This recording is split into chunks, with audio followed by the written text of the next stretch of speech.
Keluarga SYL, Syahrul Yassin Limpo, keluarga fakir miskin akhlak yang dipelihara oleh negara.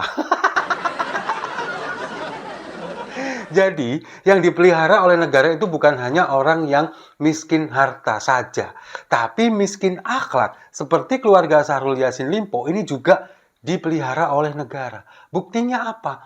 Anak cucunya semuanya kegiatannya, kemudian untuk memenuhi kebutuhan sehari-hari direimburse ke kementerian.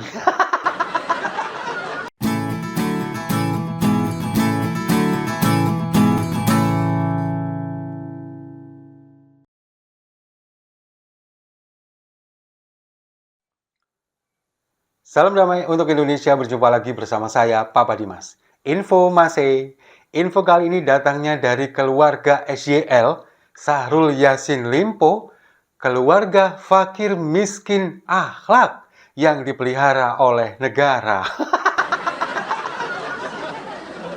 Jadi, yang dipelihara oleh negara itu bukan hanya orang yang miskin harta saja, tapi miskin akhlak. Seperti keluarga Syahrul Yassin Limpo ini juga dipelihara oleh negara. Buktinya apa? Anak cucunya semuanya kegiatannya, kemudian untuk memenuhi kebutuhan sehari-hari direimburse ke kementerian. Ini memang sudah beredar berita ini sudah beberapa waktu yang lalu ketika timnas kita masih berjuang untuk menuju Olimpiade 2024 di Paris. Ketika timnas kita masih berjuang di Piala Asia, berita ini sudah muncul. Tapi sekarang, 1 bulan setelahnya, ini kemudian ada lagi info yang paling baru, yakni anak-anak dari Syahrul Yassin Limpo yang kalau kita ngelihatnya jengkel. Ada anak yang pertama, anak perempuannya, yang bernama Indira Cundatita. Ini dia di laporan harta kekayaan penyelenggara negara, itu hartanya 16 miliar loh. Tapi, untuk segala macam berbagai kebutuhannya sehari-hari, itu dia minta di pegawai kementerian, di eselon 1. Mulai dari pembelian Innova sebesar 500 juta rupiah, lalu beberapa kegiatan lainnya seperti skincare, lalu juga perawatan. Ini dia minta ke kementerian. Bayangkan, ini anak pertamanya yang perempuan. Bahkan pembelian mobil Innova ini adalah hasil patungan dari para pejabat eselon 1 sebesar 500 juta rupiah, lalu kemudian dikirimkan ke alamat rumahnya yang ada di Jakarta. Nggak kalah dengan sang kakak, adiknya yang laki-laki, Kemal Redindo Syahrul Putra atau yang biasa disapa Dindo. Dia ini adalah seorang ASN. Jabatannya sekarang adalah PLT, Kepala Dinas Ketahanan Pangan Provinsi Sulawesi Selatan. Kepala dinas loh jabatannya di Provinsi Sulawesi Selatan, di mana Syahrul Yassin Limpo dulu pernah menjabat sebagai gubernur. Dia memang si Dindo ini dulu adalah seorang ASN di lingkungan Pemkot Makassar, tapi kemudian dimutasi ke lingkungan pemerintah Provinsi Sulawesi Selatan. Karena apa? Karena pada waktu itu bapaknya masih menjabat sebagai gubernur. Jadi gampang aja kan? Iya kan? Gampang aja kalau bapaknya menjabat sebagai gubernur. Nah ini kan sama juga di level gubernur seperti itu. Di level pemimpin tertinggi negara seperti ini kan juga sama. Nah, jadi si Dindo ini kemudian sekarang menjabat sebagai PLT Kepala Dinas Ketahanan Pangan Provinsi Sulawesi Selatan. Dan di sana dia karena anak seorang menteri, Menteri Pertanian, dia juga bisa istilahnya memeras para pejabat di Kementerian Pertanian.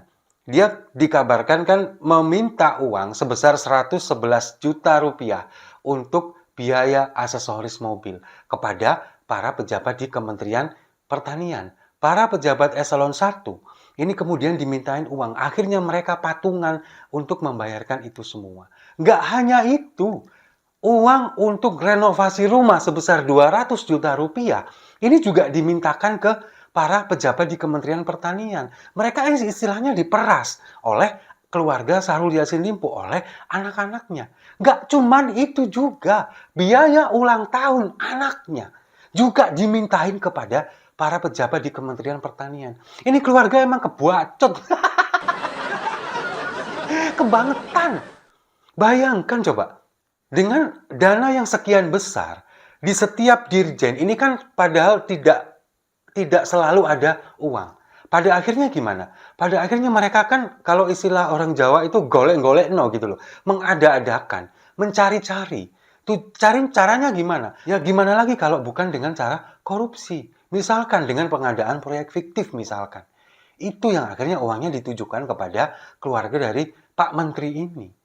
Nah itulah yang kemudian membuat kita semuanya sekarang menjadi tercengang. Hah? Kok bisa keluarga ini sebejat itu? Semenjijikkan itu? Belum lagi ketika keluarga Syahrul Yassin Limpo yang pada tahun 2021 itu melakukan perjalanan umroh. Satu keluarga. Nilainya hampir 1 miliar rupiah. Dan itu juga dimintakan ke para pejabat. Disuruh patungan para pejabat di Kementerian Pertanian, baik dari eselon 1 maupun eselon 2. Satu keluarga umroh. Dan di sidang kemarin juga terungkap bahwa lagi gencar-gencarnya Syahrul Yassin Limpo ini memeras anak buahnya, itu adalah mulai dari tahun 2020 sampai dengan tahun 2021. Dan disitulah Syahrul Yassin Limpo sekeluarga melakukan perjalanan umroh. Ini yang membuat kita menjadi wow gitu, tercengang banget. Kok bisa ya punya mental seperti ini? Mereka ini padahal adalah pejabat, dan Syahrul Yassin Limpo ini sudah lama menjabat, mulai dari dulu menjadi gubernur di Sulawesi Selatan dan sekarang menjadi Menteri Pertanian meskipun sudah menjadi mantan. Ini kan benar-benar menjijikkan sekali. Yang menjadi pertanyaan kita semua, kok mau para pejabat itu semua bisa melakukan hal ini? Karena mereka ini mendapatkan ancaman. Ancaman akan dimutasi. Kemudian ada kalanya ketika di suatu forum pejabat eselon 1 ini dikumpulkan, sang menteri Syahrul Yassin Limpo ini pernah mengatakan, kalau kalian tidak sejalan dengan saya, silakan mengundurkan diri. Nah, ini kan diartikan bahwa tidak sejalan dengan dia itu adalah tidak royal dan tidak loyal. Kalau misalkan kamu ingin posisimu aman, silahkan penuhi semua keinginan saya, penuhi semua keinginan anak-anak saya, termasuk keinginan cucu-cucu saya. Kan begitu. Ini juga sudah terbukti. Bahkan mereka yang tidak sejalan dengan Syahrul Yassin Limpo, ini kemudian dimutasi. Bahkan jabatannya juga diturunkan. Ada beberapa pejabat dari eselon 2 yang kemudian jabatannya diturunkan, pangkatnya diturunkan. Bayangkan, dia punya kuasa sehebat itu. Ada yang dimutasi, kemudian ada yang jabatannya diturunkan. Lalu kemudian ada juga kesaksian dari para pejabat di Kementerian Pertanian. Ada seorang pejabat yang seharusnya ini dia dimutasi, kemudian seharusnya dia ini jabatannya diturunkan, tapi pada akhirnya nggak jadi. Dia tetap ada di situ. Entah ini karena ada lobby-lobby, atau entah pada akhirnya dia ini kemudian mau sejalan, dipaksa sejalan dengan Syahrul Yassin Limpo. Entahlah, tapi yang jelas, ini bisa terjadi. Syahrul Yassin Limpo punya kekuatan untuk itu. Punya kekuasaan untuk itu. Mengatur segala macam sirkulasi atau mutasi dari para pegawai-pegawainya. Bayangkan coba sekarang. Seluruh keluarga ini, meskipun mereka ini sudah kaya, hartanya berlimpah, tapi semuanya, kegiatannya, kebutuhan sehari-harinya ini kemudian dibiayai oleh negara. Sama seperti judul di video ini, fakir miskin, terutama miskin akhlak ini, dipelihara oleh negara. Bahkan, kesaksian dari salah satu pegawai di Kementerian Pertanian, Syahrul Yassin Limpo dan keluarganya bersama anak-anaknya hampir setiap akhir pekan, seminggu sekali, mereka ini kemudian makan mewah di sebuah mall dan pasti di sana belanja-belanja.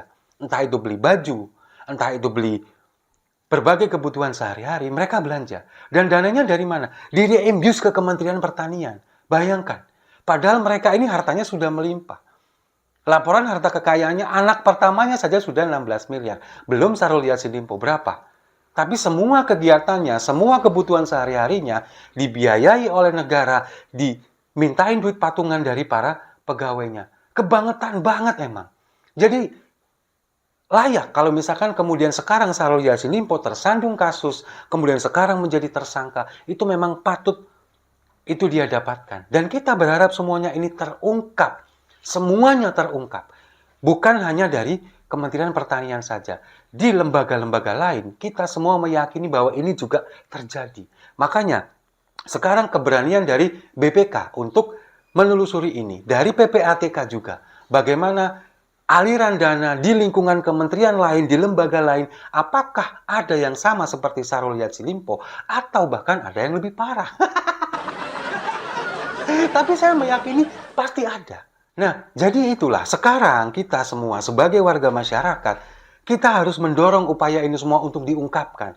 Dari aliran dana, kemudian dari semuanya jenis rekening, PPATK harus menelusuri ini, BPK-nya kalau masih bisa dipercaya juga harus menelusuri ini. Dan kita sebagai rakyat biasa, ya pada akhirnya cuma bisa pusing.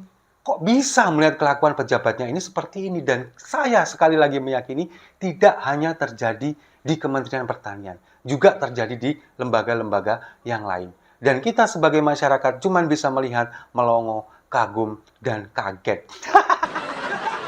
Ya sudahlah, daripada pusing-pusing, mendingan kita minum kopinya sama-sama.